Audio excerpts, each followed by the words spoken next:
Guys, Brandon from Blue Pig Lumber Works here, and today we're going to be going over how to make these rustic American flags. We're going to do one in classic all Americana and one in the thin blue line. Why? Because at Blue Pig we support our law enforcement officers and first responders. Some things that I know already that I've left out of the video, piecing it together. What we're going to be using for supplies today is you're going to need to make two flags. You're going to need 13 select pine 1x2 strips. I buy 6 foot and 8 foot. The 8 foots allow for just a little bit of leftover to make the supports that go on the back of it. You're going to need some paint or stain, whichever you prefer, in a protectant coat. On this one, just because of how many I'm batching out, I'm going to use aerosol clear coat by Rust-Oleum. Other than that, polyacrylic, urethane, polyurethane, whatever your preference is will work just fine. You're going to need some 120 grit sandpaper. You're going to need some masking tape to do the union, which is going to be 7 lines down, 14 1/4 inches wide. You're going to need a stencil for your stars, or you can carve them by hand, or you can paint them by hand, or do whatever you want. Let's get creative. Welcome to my small, cluttered, and possibly dangerous shop, but let's get started. Alright, the first thing I do on every project is lay the wood out, just to make sure that nothing's too warped, too bowed, too cricked. Just not a good piece. Now that's not everything that's just got a little bit of cup or a bow is going to go away, because that adds a lot of character to the wood. Next thing I'm going to do is I'm going to char the wood using a brush burner. This is sped up a lot. I'm actually putting a kind of a medium char on it. I don't want to do that full alligator, absolute, total abyss black burn on these. Just enough to make the grain pop. And we're going to go over to the miter saw. We're going to cut those down to 36 inches. And what I did here is I put a small block on the back side, so I didn't have to measure every back. I could just continuously cut. As you'll notice, as I get into the 8 foot pieces, here in a moment, there's a little bit left over, and those will become the back supports for the whole piece as a whole.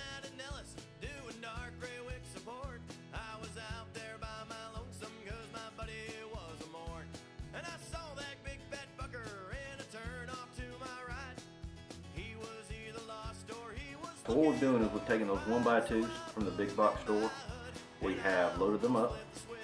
We went ahead and burned them. We've already went ahead and come to length, which is going to be 36 inches. Now, of course, because you're American, you already know you're going to need 13 fourths per. I had one extra one that I had to burn. That's that last one you saw me kind of cooking on. I use 6 foot and 8 foot lengths. 6 foot are a little bit cheaper. But for the 8 foot lengths, you have just a little enough left off to make the backings to hold the board together and give it a little bit more strength other than the glue. I'm not going to be using a whole lot of glue on this one other than for the really warped board. What we're going to do is we're going to go ahead and divide these up. We're going to go ahead and get them into paint, and we'll be back with you here shortly. All I'm doing here is just sorting out the wood into stacks. I think I kind of messed up a little bit and did 5 stacks of 13. Typically what you'll do is you'll paint 6 white, 7 red, or subdued, or any combination thereof depending on the flag you're doing. While we're waiting on the paint to dry, we'll go over a couple of more things that you're going to need for this project.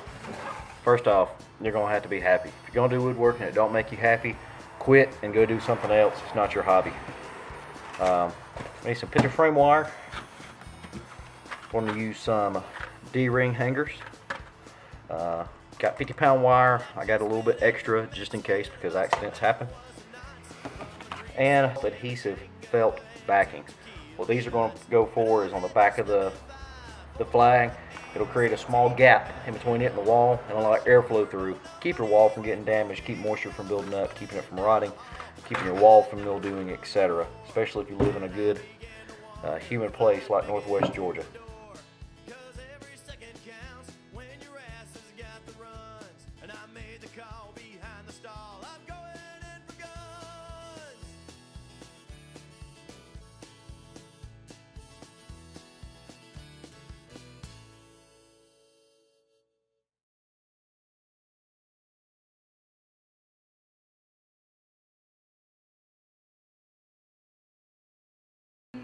So I realized that I left my nail gun at the Duke Museum of Military History in Rome, Georgia, doing their trim work. So I guess I'll have to grab it tomorrow. It's cold and this paint's taking its time drying anyway. So I guess that's the stopping point for tonight.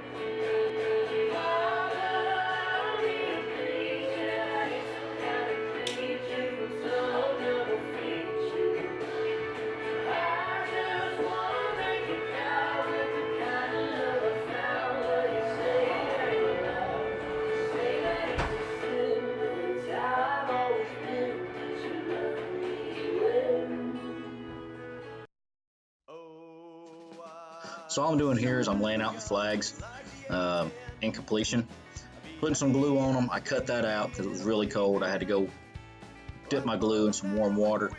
After that, you're just going to staple them up.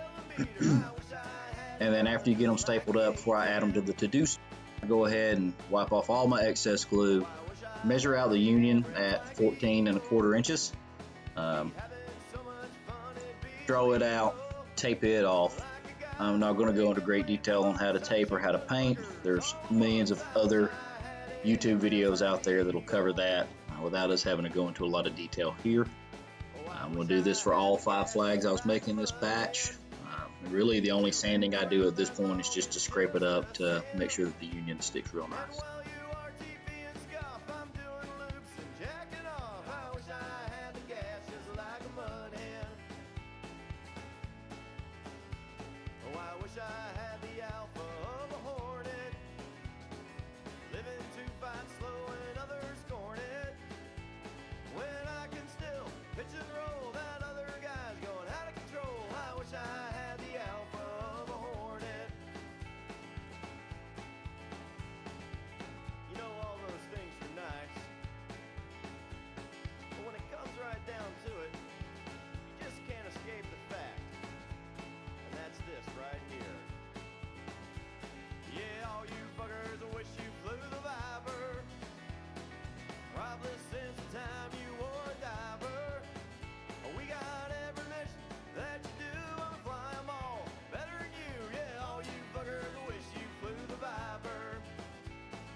Alright guys, so that's it. Fun little project. The photo you just saw was before I distressed them. I put the clear coat on it and we finished them up. So, as with every project, a celebratory little snack of whiskey. And if you enjoyed it and you want to see more, please click the like and subscribe buttons. Visit us on Instagram and Facebook at Blue Pig Lumberworks. And stay creative. Until next time, stay frosty.